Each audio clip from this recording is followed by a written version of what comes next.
May teaser na ang first short film sa trilogy movie na The Cassandra Project na co-produced ng Myriad Entertainment Corporation ni Alden Richards.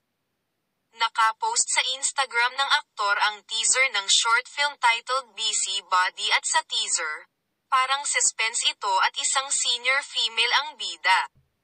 Ramdam ang pagiging proud ni Alden sa first international project ng kanyang entertainment company sa post nitong, "I'm happy and excited to share to all of you another advocacy project that I fully support and co-produced with the goal to empower women and encourage them to speak up and be heard."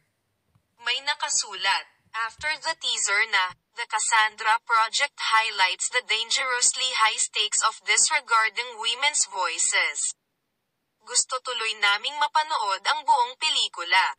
Wala pang gaanong details na pinost si Alden about the movie pati kung kailan ang showing nito, pero nakasulat ang "coming soon." Masaya ang fans ni Alden sa bagong step na ito na ginawa ni Alden. Co-producing a foreign film at wish nila, sa susunod, gumawa na si Alden ng movie na for international release and international actors ang kanyang makakasama.